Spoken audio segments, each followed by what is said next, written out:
अस्सलाम वालेकुम नाज़रीन, आप देख रहे हैं प्रोग्राम 7 से 8। मैं हूं किरण नाज। पाकिस्तान की दुनिया में सरबलंदी की पहचान बन गई है क्योंकि 7 सितंबर को ही हिंदुस्तान को फ़िज़ाई तारीख की बदतरीन मार पड़ी। MM आलम जैसे मर्द मुजाहिद ने 1 मिनट में भारत के नालायक पायलट्स के 5 तैयारे तबाह करके आलमी रिकॉर्ड बना दिया। पाकिस्तानी एयरफोर्स का गैर मिसाली किरदार कि दुनिया की तमाम अक़वाम हैरान और परेशान थी कि एक छोटा सा मुल्क जिसके वसाइल महदूद थे, उनकी दिलेरी और बहादुरी देखकर वो भी इस्लाम के इस फलसफे कि काफिर है तो शमशीर पे करता है भरोसा, मोमिन है तो बेतेग ही लड़ता है सिपाही के कायल हो गए। ये उन दानिश्वरों के मुंह पर भी एक करारा थप्पड़ था जो कहा करते थे कि पाकिस्तान अपने से 5 गुना बड़ी फौज से कैसे मुकाबला कर सकता है। ये वही जज्बा जहाद है कि आज भी भारत में टांगे कांप जाती हैं। आइए प्रोग्राम के टॉपिक्स आपको दिखाते हैं। ऊंची दुकान फीके पकवान, कराची का इलाका नया नाज़माबाद, जहां प्लॉट की कीमत लाखों में, लेकिन आवाम के लिए कितनी सहूलियात रखी गई हैं। हालिया बारिशों ने सब दिखाया है। 15 दिन बाद भी पानी नहीं निकाला जा सका है। आवाम को किन परेशानियों का सामना है यहाँ पर दिखाऊंगी आपको।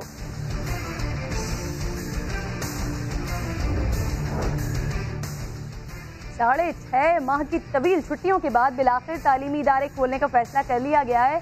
NCOC ने मंजूरी दे दी है। जामियात हैं, कॉलेजेस हैं और 9वीं 10वीं का तदरीसी सिलसिला 15 सितंबर से बहाल हो जाएगा। छठी, 7वीं और 8वीं की क्लासेस 23, नर्सरी से 5वीं तक 30 सितंबर से दोबारा शुरू हुई। और कराची में एक और नन्ही कली को बेदर्दी से मसल दिया गया। पुरानी सब्जी मंडी के करीब कत्ल होने वाली 6 साला बच्ची से ज्यादती भी साबित हो गई। नन्ही ज़ैनब का कातिल तो अंजाम को पहुंच गया, लेकिन उस जैसे दरिंदे अब भी आज़ाद घूम रहे हैं। इन दरिंदों से आखिर निपटा कैसे जाए, बात करूंगी प्रोग्राम में।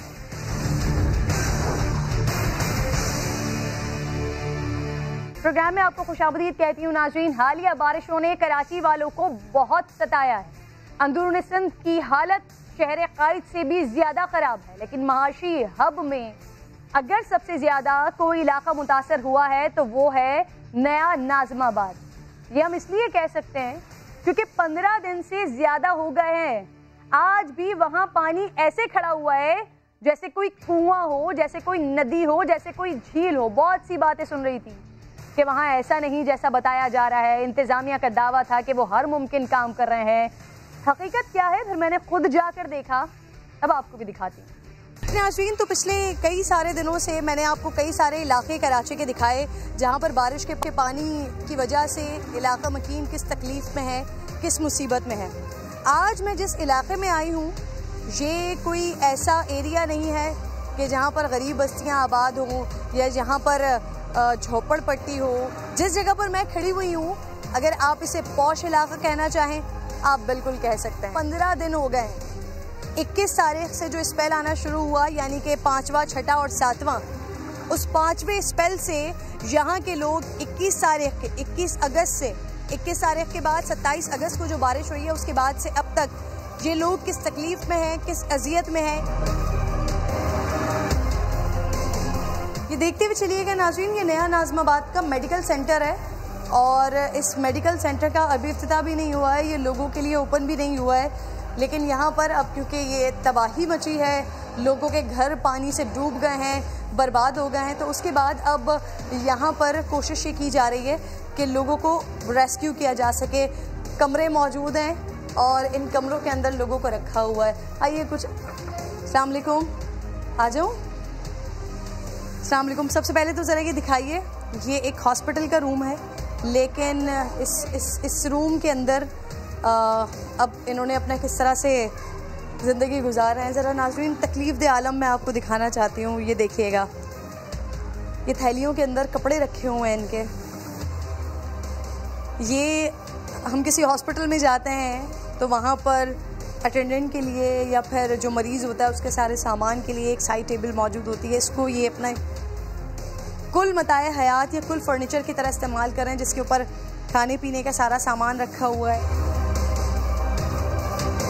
कहाँ पर है आपका घर नया नाज़माबाद? हमारा तो जबकि ज़्यादा अंदर नहीं है, B ब्लॉक के टैंक टावर के साथ हमारा घर है और हमारा घर सबसे एंड में डूबा है, यानी कि जुमेरात को 27 तारीख वाली बारिश में।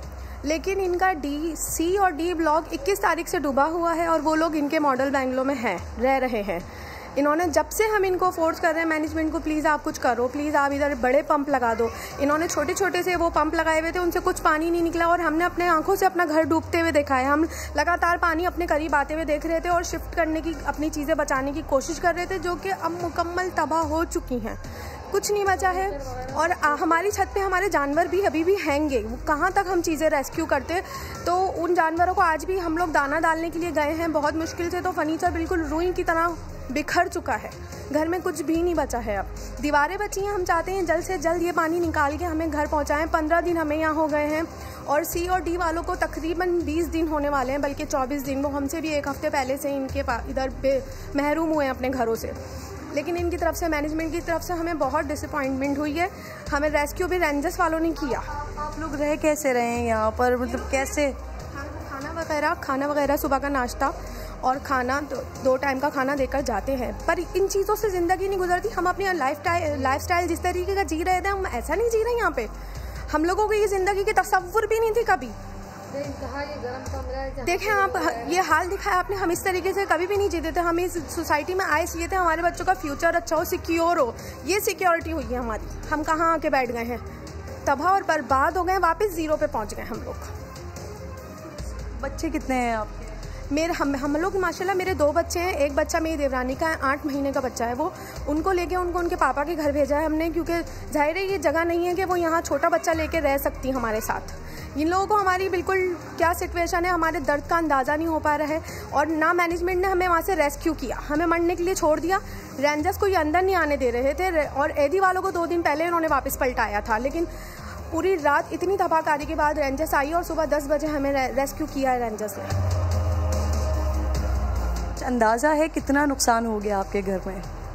बहन, हमने जहाँ से शुरुआत की थी ना, हमें सिर्फ अब दीवारें मिलेंगी, वो भी हमें लग नहीं रहा के मिल जाएंगी। जिस तरह ये पानी निकाल लें, वो घर भी खुदा ना खास्ता गिर जाएगा। जिस तरह ये निकाल लें, वो कब से पानी में डूबा हुआ है हमारा घर, और इस कदर ख़राब हालत है, आप जा नहीं सकते हो। वहाँ पे जाते ही वॉमिटिंग शुरू हो रही है, इतनी ख़राब हालत है उस पानी की। उसमें ख़तरनाक किस्म के जानवर और कीड़े आ चुके हैं। अब ए ब्लॉक इनका कितनी दूर है, वहाँ से अब लोग शिकायत कर रहे हैं कि आप कुछ करो, बहुत बदबू आ रही है पानी की, ए ब्लॉक तक जा रही है। ये ओवरऑल आपको दरवाजे नज़र आ रहे होंगे, नीचे भी, ऊपर भी, कहीं 1, कहीं 2, कहीं एक कमरे में 3 फैमिलीज़ को यहाँ पर ठहराया हुआ है, इसीलिए कि जब उनके घर से पानी निकलता है, जब तक ये लोग यहाँ पर रहेंगे।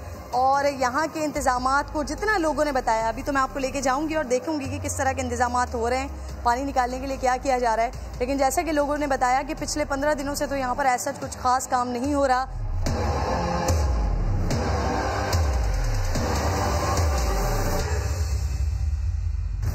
नाज़रीन, अभी मैंने आपको मिलवाया उन लोगों से जिनके घर यहाँ पर डूब चुके हैं, वो किस तरह से उनको शेल्टर किया हुआ है, स्कूल्स में और मेडिकल सेंटर में रखा हुआ है। अब मैं एग्जैक्टली आपको उन एरियाज़ में लेकर जा रही हूँ जहाँ पर पानी भरा हुआ है।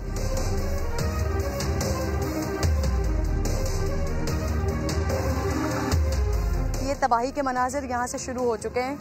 अभी जिस तरह से खातून को निकाला गया है, ये सड़क, ये एक वाहिद सड़क थी जो इलाका, जो तमाम एरिया डैमेज हुआ है, उसके बाद की ये एक वाहिद सड़क थी जहाँ से लोगों को रेस्क्यू किया जा रहा था, निकाला जा रहा था। लेकिन अब इस पूरी की पूरी सड़क को खोद दिया गया है, जिसकी वजह से पानी का रास्ता बनाने की कोशिश की गई है। लेकिन अब जो लोग अंदर फंसे हुए हैं, उनको कैसे निकाला जाएगा, उसके लिए शायद नहीं सोचा गया। इसी वजह से बड़ी तकलीफ़ में और किस अज़ियत के साथ लोग यहाँ से आए हैं। अभी एक आपने मंजर में देखा भी। मज़ीद अब जो फैमिलीज़ अभी भी घरों के अंदर मौजूद हैं, वहाँ आपको लेकर चलती हूँ।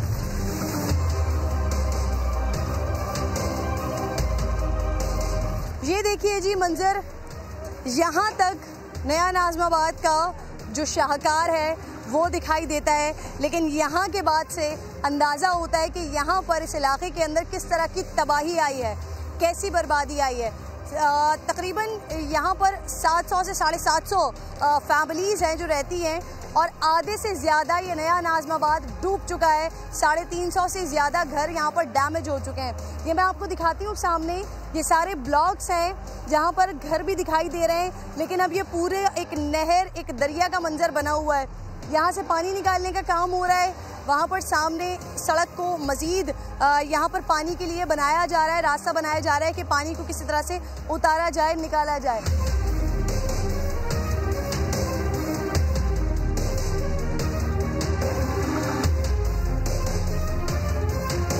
ये नया नाज़िमाबाद की तरफ का अब जिस ब्लॉक के अंदर मैं आपको लेकर आ चुकी हूँ, 15 दिन गुजर जाने के बाद ये हाल है। सामने मुझे एक फैमिली आती हुई दिखाई दे रही है, उस फैमिली की तरफ आपको लेकर जाना चाहती हूँ।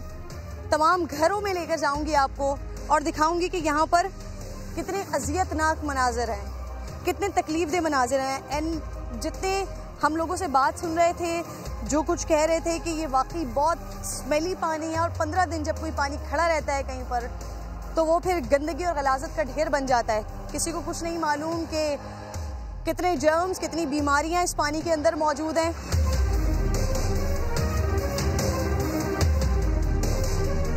सर, ये तो मैं आपसे बिल्कुल नहीं पूछूंगी कि आप खैरियत से हैं, क्योंकि मुझे नज़र आ रहा है कि आप इस वक्त किस अजियत और किस तकलीफ़ में हैं। क्या सोचकर इस इलाके में आप आए थे? बस यहाँ की ग्रीनरी, यहाँ की सोसाइटी अच्छी थी, तारीफ़ सुनी थी इसकी।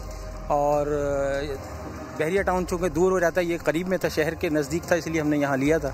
ये पीछे ब्लॉक बी में फर्स्ट स्ट्रीट में हमारा घर है, ये हम सब रहते हैं ऊपर नीचे, और वो बिल्कुल घर में इतना पानी खड़ा है। अभी हम 3 महीने पहले आए हैं। 3 महीने पहले हम यहाँ शिफ्ट हुए।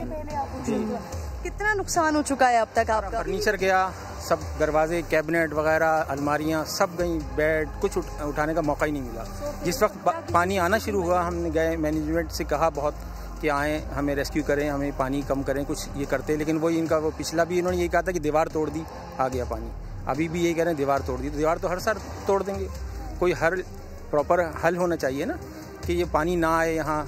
तो इस तरह सूरत हाल, सैकड़ों घर ऐसे हैं जो डूबे हुए पूरे। कुछ अंदाज़ा है आपको कि तकरीबन कितने का नुकसान हो गया होगा? हमारा तो कई लाख का नुकसान हुआ है, कई लाख का। गाड़ी बिल्कुल पानी में, घर को पूरा जो है वो पूरी डूबी हुई थी।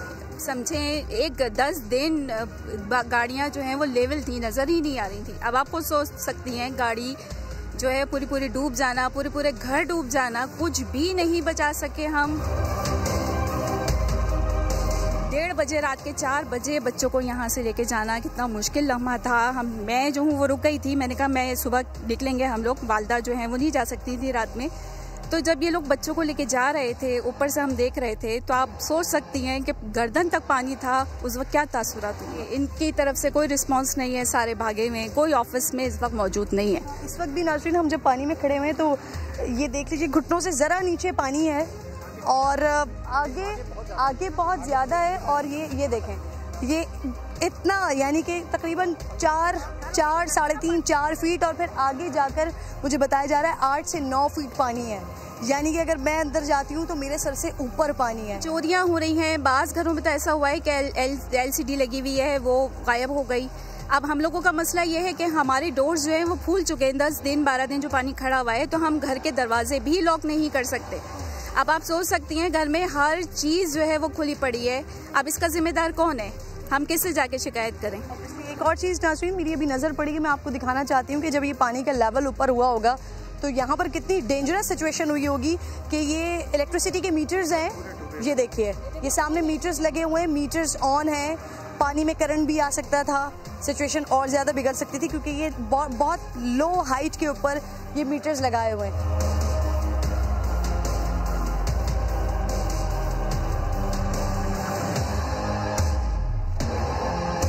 घर आपको साथ साथ दिखा रही हूँ, देखकर दुख हो रहा है, तकलीफ़ हो रही है। फैमिली मेरे साथ यहाँ पर मौजूद है, इनसे बात करती हूँ। ये खातून मेरे साथ, अस्सलाम वालेकुम, यहाँ आ जाइएगा। ये यहाँ पर साथ साथ नाज़रीन आप बर्बादी भी देखिए और इनसे थोड़ी सी बात भी करते हैं। अस्सलाम वालेकुम। वालेकुम अस्सलाम। आप सफाई करने आई हुई हैं? मैं यहाँ 3 दिन से आ रही हूँ रोज़ सफाई करने के लिए, लेकिन कहा जाए तो सफाई नहीं कर रही हूँ, मैं अपने सारे घर का सामान फेंकने आ रही हूँ, सारी कीमती चीज़ें फेंकने आ रही हूँ। मेरे किचन की सारी ग्रॉसरी, सारा सामान, सारे बर्तन, वो मैंने सब, जिन पर पूरा फंगस लग चुका है, वो सब मैंने फेंका है। छतों से ऊपर पानी चला गया है, छत पे फ़ैन लगा उससे ऊपर पानी चला गया है। आप सी ब्लॉक देखें, 1st फ्लोर तक पानी है। मेरी फ्रेंड्स हैं वहाँ पे, वो लोग, बस मैं कहती हूँ जो थोड़ी बची कुछ हिम्मत है ना हम लोगों की, वो टूटने से पहले यार प्लीज़ कुछ कर लो आप लोग कुछ। जो हम लोग अपना घर देखते हैं और घर की कंडीशन देख रहे हैं, दिन के 24 घंटों में यकीन करें नमाज पढ़ते वक्त आंसू निकलते हैं, दुख होता है। मैंने अपना घर बहुत प्यार से सजाया था। ये पेंट मैंने अपने हाथों से किया है, ड्राइंग रूम में पेंट मैंने अपने हाथों से किया है। हर चीज़, स्टिकर सारे मैंने ऑनलाइन ऑर्डर करके अपना बच्चियों का रूम डेकोरेट किया। मैंने कारपेट कल फेंका, इनका बुक्स फेंक रही हूँ मैं, अपनी बेटियों की टॉयज फेंक रही हूँ, चीज़ें फेंक रही हूँ मैं उठा उठा के। थोड़ी सी बची कुछ हिम्मत है, इतनी थोड़ी सी रह गई है। मैं कहती हूँ अल्लाह प्लीज़ हमारी हिम्मत ना टूटे। मैं कहती हूँ मेरे हस्बैंड मेरे साथ है, मैं खुद पेंट कर लूँगी, खुद फ्यूमिगेट कर लूँगी, खुद सफाई कर लूँगी। हमें नहीं चाहिए स्वीपर, हमें नहीं चाहिए आप सब करवा कर दें, हमें हमारा घर दे दें प्लीज़। ये पानी निकाल दें, बीमारियाँ, मच्छर, कीड़े, गंदगी इतनी, ये निकाल दें, बस हमें घर दे दें, हमें कुछ नहीं चाहिए। निकालो इस पानी को किसी तरह से, हमें हमारा घर वापस दे दो प्लीज़। ये कहानी नहीं है नाज़रीन, ये ऐसी अल्लाह ताला आप लोगों के लिए बहुत सारी आसानी करे। यहाँ की इंतज़ामिया, यहाँ की मैनेजमेंट वो भी कोशिश करें आप लोगों के लिए आसानी करने की, लेकिन ये एक कहानी नहीं है।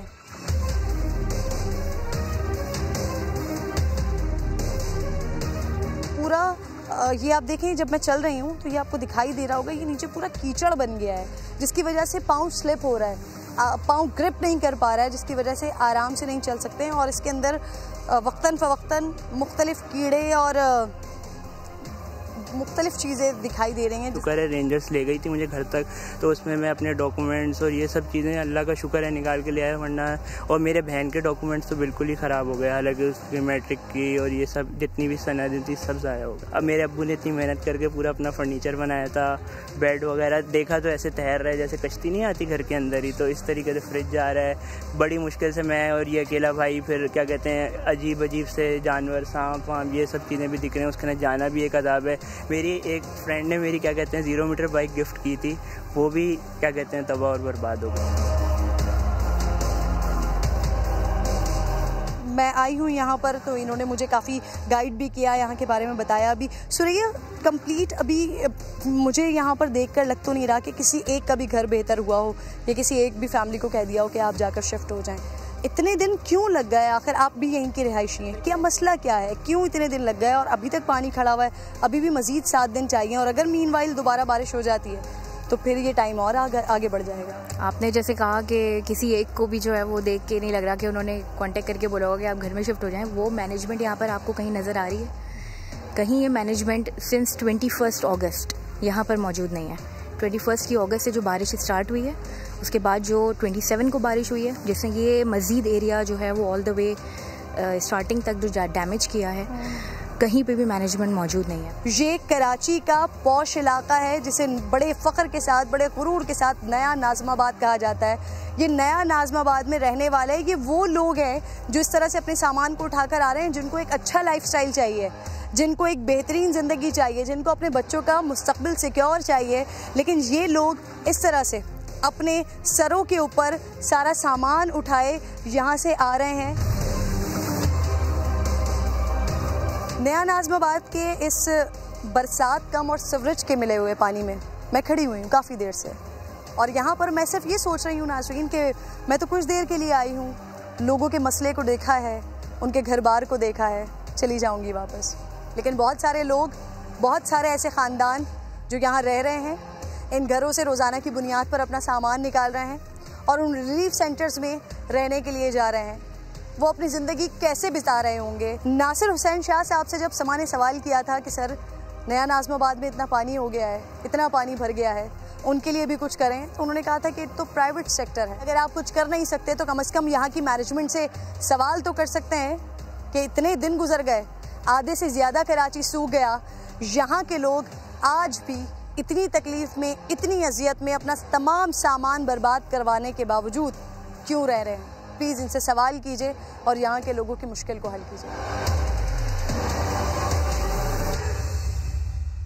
और यही सवाल करने की हमने भी, मेरी टीम ने भी बहुत ज़्यादा कोशिश की कि इंतज़ामिया अपना मौक़िफ़ तो पेश करें इस सारे मामले पर। मैं अभी भी दावत दे रही हूँ कि वो हमें प्रोग्राम में ज्वाइन करें, अपना मौक़िफ़ रखें। लेकिन इससे पहले नाज़रीन वो क्या कहते रहे हैं ज़रा सुनवा देती हूँ आपको।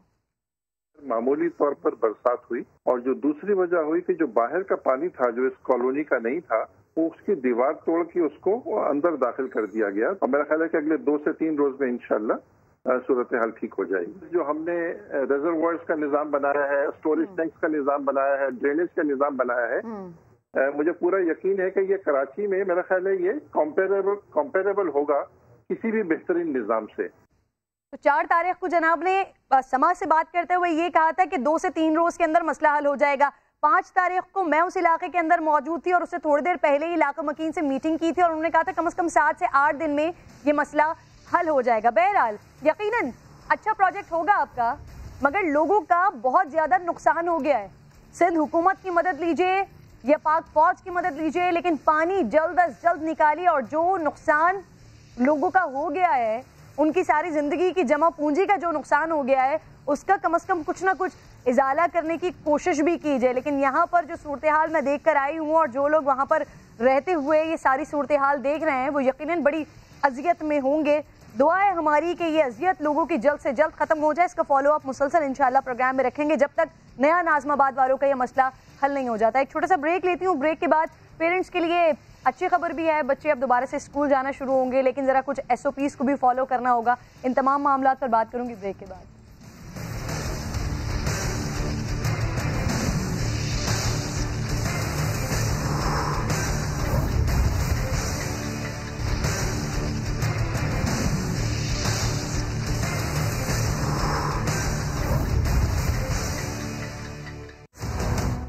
प्रोग्राम में एक बार फिर खुशामदीद कहूँगी नाज़रीन आपको। बिलाखिर 6 माह से बंद तालीमी इदारे मरहलावार खुलने जा रहे हैं। 15 सितंबर से स्कूल्स में 9वीं 10वीं क्लासेस, कॉलेज और यूनिवर्सिटीज़ 23 सितंबर से 6ठी से 8वीं तक, जबकि नर्सरी से 5वीं क्लासेस तक 30 सितंबर से ये शुरू होंगी। बैन सूबाई वज़राए तालीम इजलास में सख्त SOPs भी वज़ा किए गए। थर्मोगल से बुखार चेक किया जाएगा, बच्चों को फासले से बिठाया जाएगा, बच्चे मास्क घर से पहन कर आएंगे, स्कूल इंतज़ामिया सैनिटाइज़र्स और साबुन फराहम करेगी, क्योंकि सूबाई हुकूमतों का कहना है कि इतने सैनिटाइज़र्स नहीं हैं कि हर स्कूल को दे सकें। बच्चों को एक दिन स्कूल बुलाने और अगले दिन छुट्टी देने का फैसला भी हुआ है। KP हुकूमत नाज़रीन इनकी जानिब से स्कूल्स 15 दिन से पहले खोलने की तजवीज़ मुस्तरद करते हुए तमाम सूबों को एक साथ स्कूल खोलने का पाबंद किया गया है। लेकिन ये सारे फैसले कोरोना की सूरत हाल से मशरूत हैं। जैसे हर हफ्ते मॉनिटर किया जाएगा, इम्तिहानात का शेड्यूल क्या होगा, कब हो सकेंगे, इस हवाले से भी कोई फैसला नहीं हुआ है। वफाकी वज़ीर तालीम के मुताबिक हालात का जायज़ा ले रहे हैं और उसके बाद आगे का प्लान तरतीब दिया जाएगा। लेकिन अगर हम मुड़कर देखें तो 6 माह में जो हुआ वो एक इनकलाब से कम नहीं था नाज़रीन। ऐसा लगा जैसे स्कूल घर में आ गया हो। अब नाश्ते की मेज़ पर बबलू और बंटू के साथ अम्मी अब्बू भी लेक्चर सुनने लगे। यूनिफॉर्म पहनना नहीं है, क्लास के टाइम पे बस आपने बिस्तर से उठना है, हाथ में टोस्ट और चाय लेना है और उसके बाद वहाँ पर बैठ के आपने लेक्चर सुनते जाना है। बच्चों की तवज्जो यकीनन क्लास जैसी नहीं थी, लेकिन घर वालों को, अम्मी अब्बू को रोज़ाना ये पता चल रहा था कि आज क्लास में क्या हुआ है, कब और कैसे पढ़ाया गया है। पहली बार टीचर्स की काबिलियत भी वालिदैन के सामने आई है। इनफैक्ट मुझे भी पता चला है कि नर्सरी क्लास की टीचर्स जो होती हैं वो कितना अपने बच्चों को, छोटे बच्चों को पढ़ाने में मेहनत करती हैं। यानी अब वालिदैन क्लास रूम में झांक रहे थे, जो माजी में मुमकिन नहीं था। वालिदैन और टीचर्स के लिए ये सब कुछ अचानक और गैर मुतवक्के था। ये चंद माह का अरसा बहुत सी ऐप्स और टेक्नोलॉजी उन टीचर्स को नाज़रीन सिखा गया। इनफैक्ट उन वालिदैन को सिखा गया जो वो शायद अगले 10 साल में भी ना सीख पाते। वालिदैन होम स्कूलिंग के लिए तैयार नहीं थे, लेकिन कोई चॉइस भी नहीं थी। हम इस जदीद दुनिया में कदम रख चुके हैं जहां तालीम के अंदाज और हैं, जहां पढ़ाई स्कूल की इमारत टीचर की मौजूदगी की मोहताज नहीं है, जहां तालीम सदियों पुराने अंदाज में नहीं बल्कि जदीद तर्ज पर क्रिएटिव अंदाज में दी जाती है। यकीनन टीचर्स पर दबाव बढ़ गया है, शायद और भी बढ़े। एक टीचर किसी मजमून में अच्छी है तो वो तमाम कैंपस में ऑनलाइन पढ़ा सकती है। यही तरीका स्कूल को बहुत भाएगा, लेकिन बहुत से टीचर्स की नौकरी ले जाएगा। मनफी पहलू अब यहाँ पर यह भी ज़रा ध्यान में रखिएगा कि डिजिटल तालीम की दुनिया भी 2 हिस्सों में तकसीम दिखाई दी है। एक तरफ जहाँ इंटरनेट, लैपटॉप्स, मोबाइल फ़ोन्स की फरावानी है, दूसरी तरफ जहाँ इंटरनेट, आलात और बिजली ना होने के बराबर है। तो यानी कि एक जैसा मैदान ना होने की वजह से किसी के आगे और किसी के पीछे रह जाने के इम्कानात बढ़ गए हैं। तो जनाब इस क्लासरूम से जूम के सफ़र ने बता दिया कि दुनिया कहाँ जा रही है। और हमें अपने बच्चों को इसके लिए किस तरह से तैयार करना है। ये कुछ आपको ये जो पिछले 6 महीनों के अंदर इसके पॉजिटिव पर्सपेक्टिव और नेगेटिव पर्सपेक्टिव आई, ये तो मैंने आपको बताया, लेकिन अब जो प्रैक्टिकली होने जा रहा है 15 सितंबर से किस तरह से क्लासेस का आगाज़ होगा, क्या होगा, ये सारी चीज़ें, इसके लिए वज़ीर तालीम पंजाब मुराद राज साहब मुझे प्रोग्राम में ज्वाइन कर चुके हैं। सर मैं शुक्रगुजार हूँ आपके वक्त का। मुराद साहब सबसे पहले तो सर ये कह दीजिए, कुछ रोज़ पहले तक आप भी और दीगर हुकाम भी असातिज़ा के कोरोना टेस्ट की बात कर रहे थे सर, क्या अब भी ये तजवीज़ ज़ेर गौर है, और अगर है तो फिर सर होगा क्या? हुकूमत करेगी या असातिज़ा अपने खर्चे पर कोरोना टेस्ट करवाएंगे सर? देखिए, ये उस वक्त भी एक तजवीज़ थी और अब इस पे ये कहा गया है, डिसाइड जो है, क्योंकि उस वक्त मैंने ये कहा था कि ये तजवीज़ है, इसको डिसाइड किया जाएगा अभी। सो आज उस पे ये डिसाइड हुआ है कि रैंडम टेस्टिंग होगी इन स्कूल्स, हेल्थ डिपार्टमेंट के साथ कॉन्फिडेंस में उनको लेके, और उसका जो सारा खर्चा है वो गवर्नमेंट उठाएगी। It will not be paid by either the students और द टीचर्स, वो गवर्नमेंट उठाएगी। मगर ये रैंडम टेस्टिंग तब होगी जब हमें पता लगेगा कि कहीं पे जरूरत है टेस्टिंग की, कहीं पे हमें पता लगा केसेस बढ़ रहे हैं हेल्थ डिपार्टमेंट से, बाकियों से। ठीक, अच्छा मुराद साहब, सर ये कहिएगा कि टेस्ट करने में सर टाइम कितना लग जाएगा? बड़ा एक अहम सवाल ये भी है सर कि टीचर्स अगर टेस्ट करवाते हैं तो फिर सर उसके लिए कोई मैकेनिज्म होगा? क्योंकि पंजाब में 15 लाख असातिज़ा हैं सर। आपने कहा कि अगर हुकूमत ये खर्चा उठाती है तो जो इन 6 माह में जो टीचर्स हैं सर, उसका कुछ आइडिया दे सकते हैं हमें कि किस तरह से होगा, उसका क्या मैकेनिज्म होगा सर? नहीं, ये सब की टेस्टिंग नहीं होनी, ये रैंडम टेस्टिंग होनी है जहां पे पता लगेगा कि केसेस बढ़ रहे हैं। जब हमें हेल्थ डिपार्टमेंट से पता लगेगा ना, क्योंकि हेल्थ डिपार्टमेंट और हम इस पे बहुत क्लोजली काम करेंगे, हमने जो अपनी स्कूल एजुकेशन की टीम्स हैं वो मरकज तक बना दी हैं कमेटीज, और उनको नोटिफाई भी कर दिया हुआ है। सो वो टीम्स जो जब जायजा ले रही होंगी, जहां पे हमें पता लगेगा हेल्थ डिपार्टमेंट के साथ कि केसेस बढ़ रहे हैं या वहां पे कोई खदशा है बढ़ने का, तो वहां पे रैंडम टेस्टिंग की जाएगी, स्टूडेंट्स की भी और टीचर्स की भी, दोनों की। ठीक है सर, रैंडम टेस्टिंग यहाँ पर की जाएगी। अब सर कुछ तरह मैं स्कूल्स की SOPs के हवाले से भी बात कर लेती हूँ। सर ये SOPs तो सेलेक्ट हो गए, आप लोगों ने सेट कर दिया, स्टैंडर्ड सेट कर दिया, लेकिन इस पर नज़र कैसे रखी जाएगी कि अमल दरामद प्रॉपरली हो रहा है? क्या वजारत तालीम की खुसूसी कमिटीज वगैरह बन रही हैं सर, जो स्कूल्स पर नजर रख सकें, मॉनिटरिंग कर सकें? इसके अलावा या कोई और तरीका सोचा गया? किरण, हमने कमेटीज जो हैं वो बना दी भी हैं, उनको नोटिफाई भी कर दिया हुआ है। आपको मेरी आवाज आ रही है? जी जी बिल्कुल, आपकी आवाज आ रही है। अच्छा, तो हमने इन कमेटीज को नोटिफाई भी कर दिया हुआ है। ये मरकज के लेवल की कमेटीज हैं, ये तहसील की भी नहीं, ये मरकज लेवल की कमेटीज हैं, और वो मॉनिटर करेंगी स्कूल्स में जाके। तभी मैं आपको एक चीज बताऊं जो बहुत जरूरी थी, कि हमें कुछ स्कूल्स कह रहे थे कि जी हमें डबल शिफ्ट करने दें। डबल शिफ्ट में आपको कभी भी ये नहीं पता लगेगा कब स्कूल खाली हुआ, नए स्टूडेंट्स आए, एकदम रश बढ़ गया। सो जो ये ऑल्टरनेट डेज पे करने का है ना, ऑल्टरनेट डेज का मतलब है कि स्टूडेंट जो सुबह आए वो दोपहर तक स्कूल में ही रहेंगे, कोई शिफ्ट चेंज नहीं होगी, कुछ नहीं होगा। एंड 50% को अलाउड है एक दिन में, और जो बाकी 50% है वो अगले दिन आएंगे। जो स्कूल का टाइम है वो हमने 6 दिन बढ़ा दिया है बजाय 5 दिन के। प्राइवेट स्कूल्स पहले 5 दिन पढ़ाते थे, हमने उनको भी कहा है कि वो भी 6 दिन पढ़ाएंगे, संडे की सिर्फ छुट्टी होगी। पब्लिक स्कूल्स पहले ही 6 दिन पढ़ाते थे। सो इसलिए हमने उनका जो क्लासेस का बहुत जरूरी था 50% पे करना। बच्चा घर से मास्क पहन के आएगा, जो बच्चा मास्क नहीं पहनेगा वो स्कूल में उसको दाखिल होने नहीं दिया जाएगा। सो इन चीजों को सामने रखते हुए हमारी मरकज की जो कमेटीज हैं वो विजिट करेंगी स्कूल को, देखने के लिए कि SOPs फॉलो हो रहे हैं कि नहीं। ठीक है, अच्छा सर, अगर SOPs फॉलो नहीं होते हैं तो उसके लिए क्या है? क्या स्कूल बंद किया जाएगा, मालिकान को जुर्माना किया जाएगा?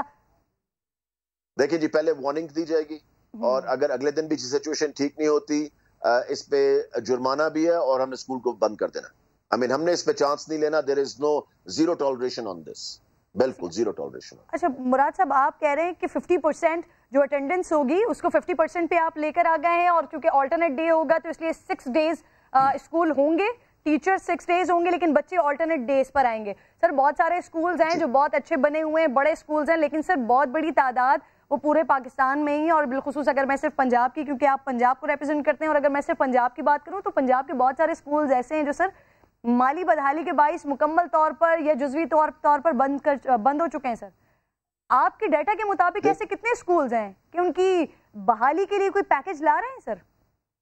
देखिए, हम जो 3000 और 3000 से कम फी वाले स्कूल है ना, उनके लिए मैंने फेडरल से भी बात की है, मैंने फेडरल मिनिस्टर से भी की है, और मैंने फेडरल गवर्नमेंट से और भी जो उनके वहां पे जरूरी लोग हैं फाइनेंस के अंदर, उनसे बात की हुई है कि उनके लिए कोई पैकेज हमें देना चाहिए, क्योंकि वो बहुत सख्त हालात में से गुजरे हैं।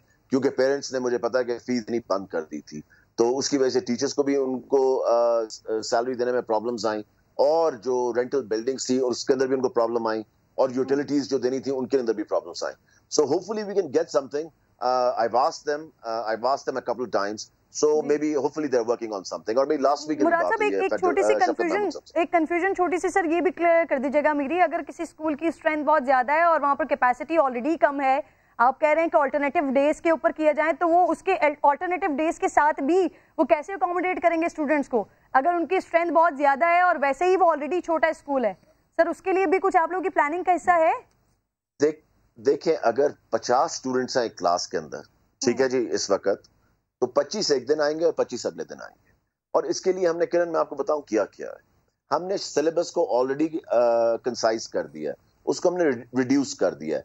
जो साइंस और मैथ्स के सब्जेक्ट्स हैं उनको हमने ज्यादा तरजीह दी है इस वक्त, और बाकी सब्जेक्ट्स को हमने बिल्कुल मिनिमाइज कर दिया है, और जो असेसमेंट है उसको भी इसी तरह कर दिया है। ये फ्राइडे तक जो है स्कूल्स को सारा पहुंच जाएगा। So I mean we have done everything possible, ताकि वो बच्चे जो कम टाइम में आ रहे हैं मगर उनका नुकसान ना हो, जो मेजर सब्जेक्ट्स उन्होंने पढ़ने हैं, बाकी चीजें जो जरूरी हैं उनके लिए। सर ये कैम्ब्रिज सिस्टम और ओ लेवल्स के लिए भी किया है? देखिए, कैम्ब्रिज और ओ लेवल्स का जो है वो तो ऑब्वियसली उनका इंडिपेंडेंट सिस्टम है, तो उनको भी हमने यही सजेस्ट किया है कि उनका जो सिलेबस है इट हैज टू बी, उसको कम करना पड़ेगा for at least coming few months, या कम से कम एक साल के लिए। सर आपने सजेशन दिया, आपके सजेशन पर अमल होगा? मतलब ये चीज अभी आपको पता चली है या अभी तक सिर्फ सजेशन गया है?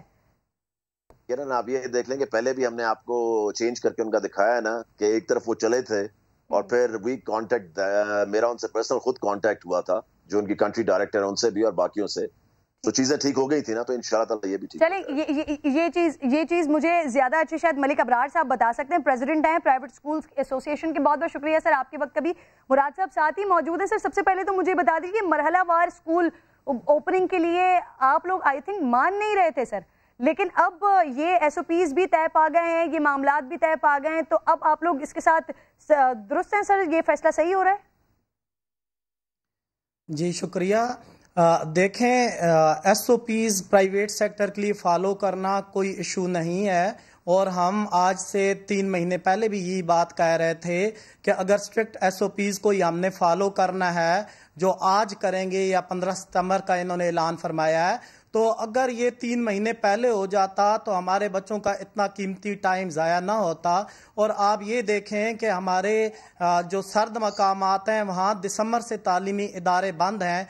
जब आप ये कहते हैं कि उनके जो छोटे स्कूल्स हैं वो आप अक्टूबर में जाके खोलेंगे, तो इसका मतलब ये है कि दिसंबर से अक्टूबर, ये जो 2 महीनों का गैप है, 1 साल का, आप जितना भी उस सिलेबस को स्मार्ट कर लें, अगर ज़्यादा से ज़्यादा आप 10% ही उन्हें पढ़ा सकते हैं, चूँकि उन बच्चों ने फिर एनुअल एग्जाम्स में भी अपीयर होना है। और इसी तरह हमारे जो पूरे पाकिस्तान में 6 महीने से तालीमी इदारे बंद हैं, वहाँ पे भी मसाइल शदीद नौइयत के हैं। अगर आप 50% से ज़्यादा सिलेबस को कम नहीं करेंगे तो फिर वो मुकम्मल तौर पे कवर नहीं हो पाएगा। अब हम यहाँ पे ये भी देखते हैं कि इस दौरान में हमारे तालीमी इदारों को शदीद माली बहरान का सामना करना पड़ा। डॉक्टर साहब ने ये बजा तौर पे फरमाया कि जो कम फीस लेने वाले तालीमी इदारे हैं उन्हें ज़्यादा मसाइल का सामना है। देखें, पाकिस्तान में जो 2,07,000 तालीमी इदारे हैं, उनमें से तकरीबन 30 से 35 हज़ार तालीमी इदारे मुस्तकिल बंद हो गए हैं, चूँकि उनकी फ़ीस नहीं आ रही थी। और उनमें मैं ऐसे तालीमी इदारों की अपनी बहनों को भी जानता हूँ जिन्होंने अपना जहेज़ और उन चीज़ों को बेच के उस वक्त तालीमी इदारे बनाए थे जब हमारे 2007, 8, 9, 10 में तालीम के फ़रोग़ के लिए खुसूसी तौर पे मुहिम शुरू की गई थी। आज जब वो तालीमी इदारे बंद हो रहे हैं तो being the president of association मेरे लिए ये बात नामुमकिन है कि मैं ये देख सकूं कि जी वो तालीमी इदारे हमारे सामने बंद हो रहे हैं, उनमें बेवा ख्वातीन हैं, वो अपने बच्चों को उस आने वाली फीस से अपना घर का खर्चा चलाती हैं। हमें हुकूमत से बहुत बड़ा शिकवा ये है कि आपने बजट में आप मलिक साहब इसीलिए शायद मुराद साहब कह रहे थे इब्राहिम साहब के इब्रार साहब के जो मैकेनिज्म है इस हवाले से भी जो स्कूल्स बंद हो गए हैं उसके हवाले से भी सोचा जा रहा है या हुकूमत को उन्होंने सजेशंस दी हैं। मैं आती हूँ दोबारा एक इस टॉपिक पर मुराद साहब से बात करनी है मैंने सर मैंने इस पर भी इनसे जवाब लूंगी और साथ साथ मालूम करता हूं कि आपने बजट में अदाकारों, फनकारों और गुलकारों के लिए भी हिस्सा रखा। आपने एहसास प्रोग्राम शुरू किया, उसमें आपने स्कूल्स के लिए कुछ भी नहीं रखा, हमारे असातिज़ा के लिए जो सफ़ेद पोश लोग हैं। और उसके बाद मैं ये देखता हूं कि अब जब इतना टाइम गुजर चुका तो बच्चों का तालीमी जो हरज हुआ है, क्योंकि आप ऑलरेडी ये बात कर चुके हैं, बट अगेन क्योंकि लग रहा है कि इब्रार साहब बहुत ज्यादा नाराज हैं, खफा हैं जो सारी सिचुएशन पिछले 6-6.5 महीने में गुजरी है। सर आप ऑलरेडी बात कर चुके हैं लेकिन कोई यकीन दहानी ऐसी जो इनके लिए थोड़ा राहत का बाइस बने। सर देखिए, मैं कभी भी वो बात नहीं करूंगा किरण जिसपे मुझे पूरी इंफॉर्मेशन ना हो। एक रिक्वेस्ट की भी है मैंने 2 दफा की है and let's see what they come up with, क्योंकि आपको पता है कि अगर मैं यहाँ गलत बात करके जाऊंगा तो और मैं अगर कोई लारा दे के जाऊंगा तो उसमें प्रॉब्लम ये होगी कि at the end of the day मुझे बुरा भला कहा जाएगा कि जी टीवी पे आके ये कह गए थे और फिर उन्होंने वादा पूरा नहीं किया। इसलिए ना मैं वादे करता हूँ और ना मैं गलत बात करता हूँ। मैं हमेशा सीधी बात करता हूँ कि हम कोशिश कर रहे हैं और जो भी इसमें हो सका इंशाल्लाह ताला जरूर करेंगे। ठीक है सर, मैं आपके पास दोबारा आती हूँ, मुझे यकसा तालीमी निसाब के हवाले से आपसे जरूरी बात करनी, लेकिन उससे पहले डॉक्टर मुईज़ भी मुझे प्रोग्राम में ज्वाइन कर चुके हैं। मैं आपको खुशामदीद साहब, आपको आज प्रोग्राम में बात करने का मौका देने का सर मकसद बहुत ज्यादा इंपॉर्टेंट ये है कि इस दफा जो अब स्कूल खुलेंगे कोरोना के बाद, यानी सिचुएशन सर बिल्कुल ही डिफरेंट होगी। और ये शायद ये कहना गलत नहीं होगा कि जैसे वर्ल्ड वॉर के बाद की सिचुएशन हो गई थी या फिर 9/11 के बाद की सिचुएशन थी, बड़ा मुख्तलिफ और बिल्कुल ही मुख्तलिफ था। तो ये इस दफा जो स्कूल बच्चे जाएंगे ये बिल्कुल मुख्तलिफ होगा। मतलब इससे पहले कभी ऐसा नहीं हुआ कि क्लासेस आपको अपने सारे बच्चों के साथ अलग अलग बैठना होगा, आधे बच्चे आ रहे होंगे आधे नहीं होंगे। पहले ये यूनिटी का दर्ज दिया जाता था, लेकिन अब सबको बताया जाएगा कि आपने एक दूसरे से दूर रहना है, खेल भी आप साथ नहीं सकेंगे, खा पी भी आप साथ नहीं सकेंगे। तो सर इस सारी सिचुएशन के साथ एडजस्ट होने में कितना टाइम लग जाएगा बच्चों को, और बच्चों के लिए ये सिचुएशन होगी कितनी मुश्किल?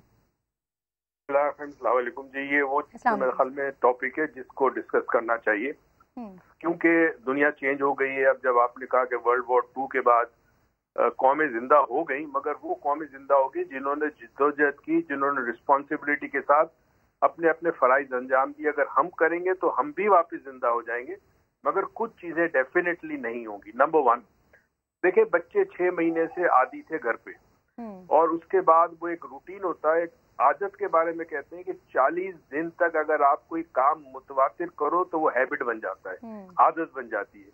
यहाँ 5, 5.5, 6 महीने घर पे रहे बच्चे, घर से बाहर भी नहीं निकल पाए, बहुत सारी चीजें उनके रूटीन में चेंज हो गई। अब वो चेंज वापस लाने में एक अंदाजे के मुताबिक मेरा ख्याल है कि 6 माह लगेंगे बच्चों को एडजस्ट होने में। वो जो नया पैटर्न ऑफ लाइफ शुरू होगा, सुबह उठ के स्कूल जाना है, अपने बजा फरमाए स्कूल में कुछ बच्चे नहीं होंगे, साथ मिलके खेल नहीं सकेंगे, करीब करीब बैठ नहीं सकेंगे, वो तमाम चीजें एडॉप्ट करने में और उसका जिंदगी में चेंज लाने में कम से कम 6 माह लगेंगे। अब जब 6 माह लगेंगे तो बच्चों का तो ईयर एंड हो जाएगा और उन्होंने इम्तिहान देना है। तो ये साल दुनिया के लिए तो ठीक है, पाकिस्तानी हमारे बच्चों के लिए बहुत मुश्किल होगा, खासकर वो बच्चे जो क्लास 3, 4 से लेकर 8 या 9 तक के बच्चे हैं, क्योंकि यहाँ एडॉप्टेबिलिटी टाइम लेती है। जो बच्चे बड़े हैं 9, 10 के बच्चे या 1st ईयर 2nd ईयर के बच्चे हैं, उनके लिए शायद आसान हो अपने आप को एडॉप्ट करना नए माहौल के लिए, मगर जब जहन पुख्ता ना हो उसके लिए बड़ा मुश्किल है समझना कि ये क्यों हो रहा है, वो रूटीन छूट के ये रूटीन में क्यों आए। तो it is going to take time. 6 माह जहन में रखिएगा और अल्लाह करे कि 6 माह से पहले हमारे बच्चे यूज टू हो जाए और हमारी स्कूलें फिर से आबाद हो जाए। ठीक है डॉक्टर मुईज़, बहुत बहुत शुक्रिया सर आपका, अच्छी रहनुमाई फरमाई आपने। और मलिक इब्रार साहब, आप भी मौजूद थे, आप दोनों का बेहद शुक्रिया। मुराद राज साहब, सर मुझे ये बता दीजिए, यकसा तालीमी निज़ाम की बात हो रही है, सर श्योर हैं आपकी 21 मार्च 2021 तक ये सारे मामला स्ट्रीमलाइन हो जाएंगे और तमाम स्टेक होल्डर से बात हो गई? अब होगा क्या सर? क्या मदारिस में ऑक्सफोर्ड की किताबें पढ़ाई जाएंगी या फिर ये कैम्ब्रिज सिस्टम ओ लेवल्स में मदारिस के निसाब को शामिल किया जाएगा? होगा क्या, कैसे होगा ये यकसा तालीमी निज़ाम सर?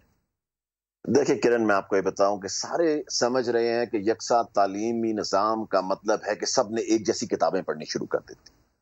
जो करिकुलम होता है ना, वो एक फ्रेमवर्क होता है। इट इज अ फ्रेमवर्क जिसके अंदर रह के सबने पढ़ाना है। ये सिलेबस की बात नहीं हो रही, ये करिकुलम की बात हो रही है। अगर कोई 10 किताबें एक्स्ट्रा पढ़ाना चाहता है क्योंकि वो 50,000 रुपया महीना फी चार्ज कर रहा है लोगों को, तो एज लॉन्ग एज वो 10 एक्स्ट्रा किताबें जो हैं वो करिकुलम फ्रेमवर्क के अंदर आ रही हैं तो वो पढ़ा सकता है। आई मीन लोग समझ रहे हैं कि जी सब जो है अब एक किताब पढ़नी शुरू कर देंगे। करिकुलम इज अ फ्रेमवर्क और उस फ्रेमवर्क के अंदर सबको बस रहना पड़ेगा, एंड दैट्स इट। उसमें ये नहीं है कि सब जी एक जैसी किताबें पढ़नी शुरू कर देंगे, एक जैसी टेस्टिंग शुरू हो जाएगी, नहीं। एक फ्रेमवर्क है, उसके अंदर सबने रहना है। और इंशाल्लाह ताला आप देखना कि थोड़ा सा इसको ज्यादा आसान कर दीजिए, क्योंकि यकसा तालीमी निज़ाम से जो एक तासुर मिल रहा है, समझ तो यही आ रहा है कि शायद तमाम लोगों का सिलेबस एक जैसा हो जाएगा, हर स्कूल में हो, चाहे सरकारी स्कूल हो चाहे प्राइवेट स्कूल हो, वहां पर एक जैसा निसाब होगा। फिर ऑब्वियसली जब ये एक जैसा निसाब होगा तो फिर एक ही जैसे रिजल्ट्स भी सामने आएंगे और फिर वो जो एक लो लेवल और एक हाई लेवल का स्टैंडर्ड जो हमारे पास और एक मेंटालिटी सेट होती है सर, वो भी चेंज होगी। तो तासुर तो यही मिल रहा था इस बात से, लेकिन आप जरा मुख्तलिफ बता रहे हैं।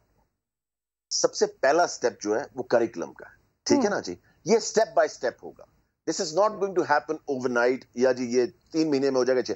पहले करिकुलम एक फ्रेमवर्क सबके लिए एक जैसा होगा, उसके बाद सिलेबस के ऊपर काम होगा, ठीक है ना जी। क्योंकि ये दोनों चीजें आप इकट्ठी नहीं कर सकते, क्योंकि इतनी डिटेल्ड काम है इसके ऊपर और इतना ज्यादा काम है कि पहले आप करिकुलम बनाएंगे जो बना लिया है सबके लिए, उसके बाद आप नेक्स्ट स्टेप में जाते हैं जो कि सिलेबस का होता है। मुराद साहब बड़ी टेक्निकल आप बात कर रहे हैं, इसके लिए जरूरी है कि फिर एक हम डिटेल प्रोग्राम इस टॉपिक पर बैठकर करें ताकि सुनने वालों को भी समझ आए कि आखिर चाह क्या रहे हैं ये यकसा तालीमी निज़ाम को लेकर। फिलहाल मुझे अगले सेगमेंट की जानिब बढ़ना है, आपके वक्त का बेहद शुक्रिया। एक ले रही हूँ छोटा सा ब्रेक, के बाद वापस आते हैं।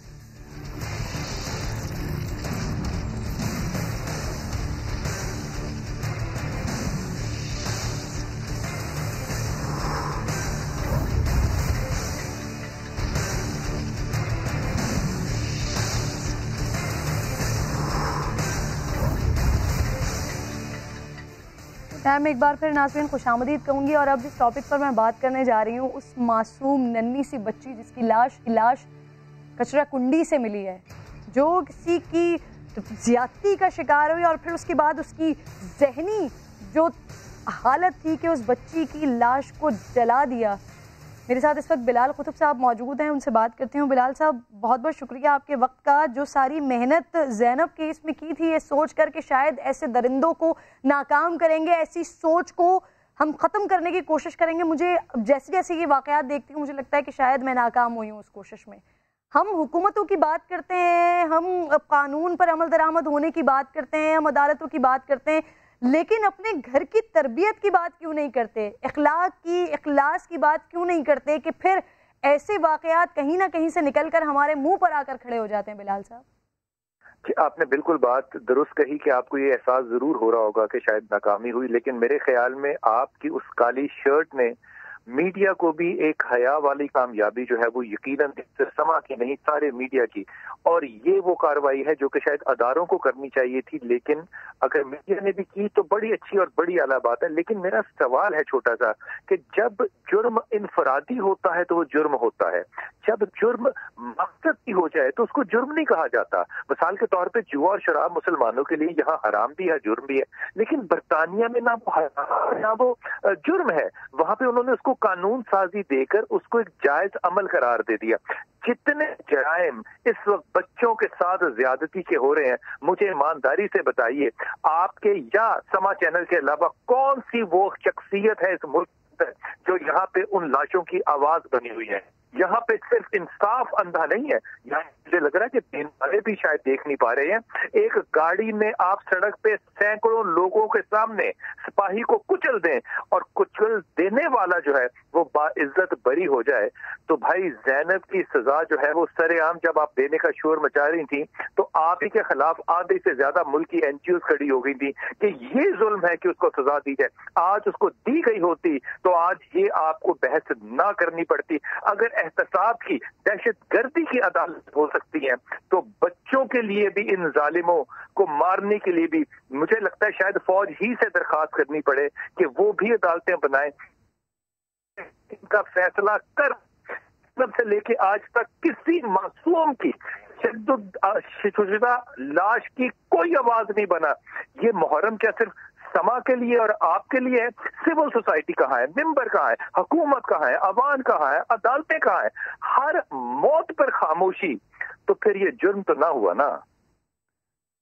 बिलाल कुतुब साहब, और जो आपने बात की कि ऐसी सूरतों में अदम सबूत की बुनियाद पर लोगों को छोड़ देना, और जिन आप, मैं तो इन्हें माफिया ही कहूंगी, फिर ये मोमबत्ती माफिया जो सिर्फ और सिर्फ उस सिचुएशन पर दिखाई देते हैं कि जब ये आवाज उठाई जाए कि सरेआम ऐसे लोगों को लटकाया जाए कि ये मामलात रुकें, लोगों के दिलों में खौफ पैदा हो। बिलाल साहब, बिल्कुल आपकी बात दुरुस्त है। देखिए आपकी बात 100% दुरुस्त है। मैं से एक बात पीछे करता हूँ, जहां पे लोगों पे पाबंदियां लगाई जाती हैं उम्र की शादी पे, कि हमने शादी पे लगा दी, हम लोगों को कहते हैं फलां अमल गलत है, फलां गलत है, और हाथ में उसके एंड्रॉइड दे देते हैं।